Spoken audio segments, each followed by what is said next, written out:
Sejam todos muito bem-vindos a mais uma análise aprofundada. Bom, hoje a gente vai olhar para uma ideia que honestamente vai explodir a cabeça de muita gente. Sabe a infância? Aquele período protegido, super inocente e crucial do desenvolvimento humano que todo mundo conhece? Então, preparem-se, ela é na verdade uma invenção histórica. É isso mesmo, a infância não é um fato biológico imutável da natureza. Ela é literalmente uma construção cultural bem recente. E isso levanta logo de cara a nossa pergunta principal de hoje. Será que a infância, do jeitinho que a gente entende, sempre existiu? Hoje, a gente toma esse nosso mundo totalmente focado na criança como uma verdade absoluta, né? A gente organiza as rotinas, as casas, as leis e até a economia inteira em torno do bem-estar dos pequenos. Mas e se a gente descobrir que durante séculos a humanidade simplesmente não dava a mínima para essa fase da vida?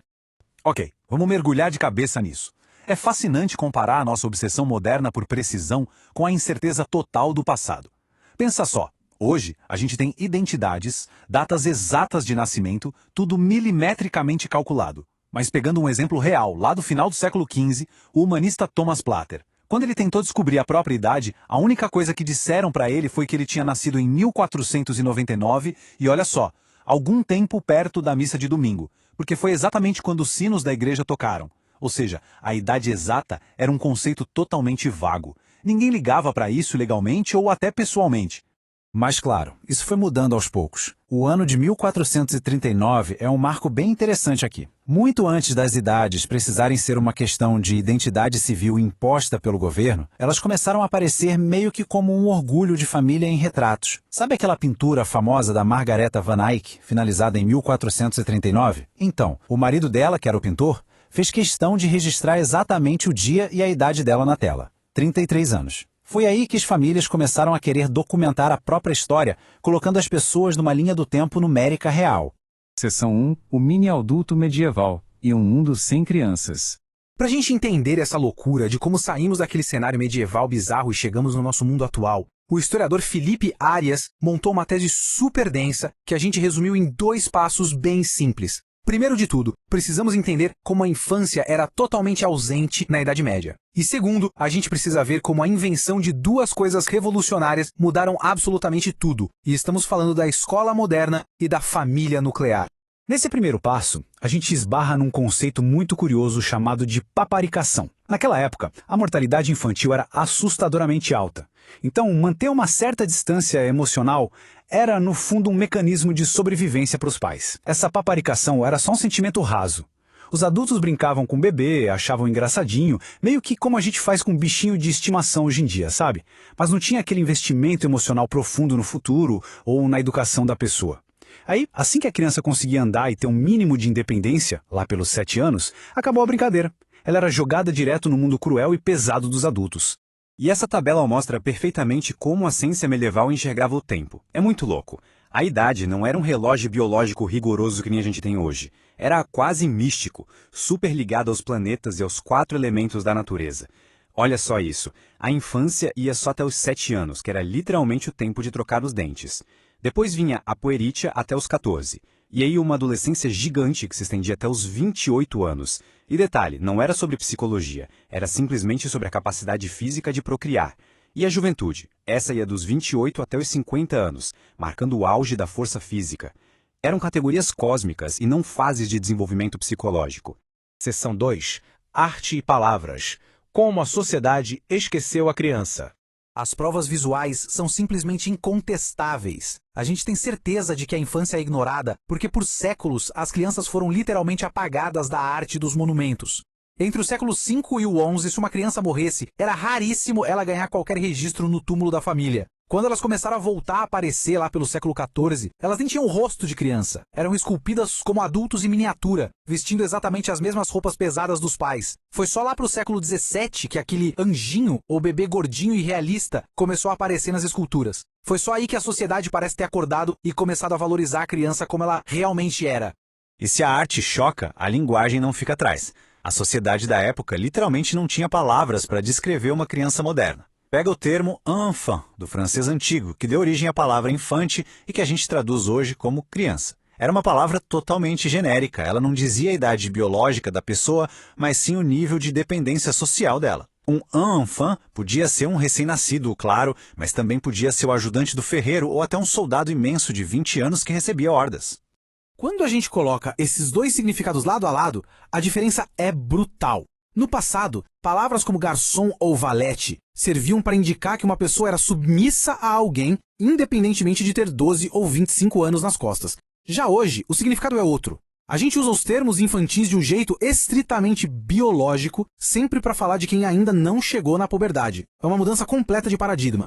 Para nossa cabeça de hoje, isso soa muito bizarro. Presta atenção nesta citação real de um dicionário da época. Coragem, enfants, aguentem firme. Era exatamente assim que um comandante militar chamava a tropa dele na linha de frente. Imagina a cena. Um bando de homens adultos, barbudos, prestes a morrer em batalha, e o capitão chamando todos eles de crianças. Por quê? Simplesmente porque eles recebiam ordens. Isso escancara como a noção de infância estava 100% ligada à subordinação e não tinha absolutamente nada a ver com a inocência.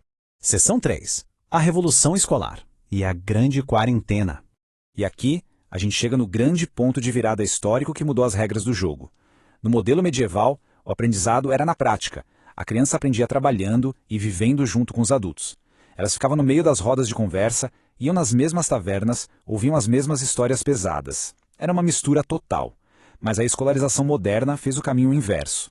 Reformadores religiosos e morais decidiram que a juventude tinha que ser trancada. Sério, a escola virou uma espécie de quarentena. A ideia era isolar e separar os jovens da corrupção no mundo adulto para poder moldar a moral deles, antes de soltá-los na sociedade. Seção 4. O nascimento da família moderna. Do centro público ao santuário privado. E sabe o que é mais legal? A própria arquitetura das casas mostra como a família moderna surgiu depois dessa revolução escolar.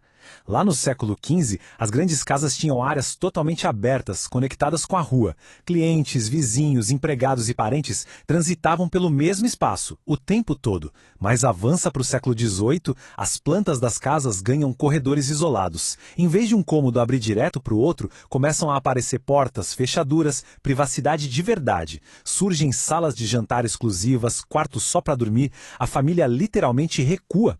Tranca a porta para a rua e passa a focar toda a rotina dentro de casa, centrada puramente no afeto e na educação da criança. Aí a coisa engata de vez. Quando as crianças passam a ser esse tesouro da casa, recebendo tanto investimento de escola e tanta atenção emocional, acontece o que chamamos de malthusianismo demográfico.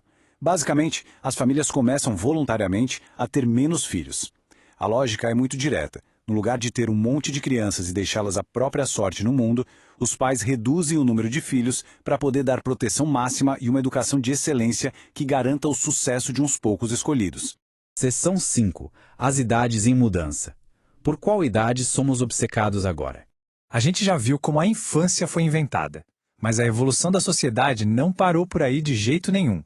Olhando para essa linha do tempo, no século XVII, o ideal supremo da sociedade era a juventude, representada por aquele militar jovem, solteiro, no auge da força.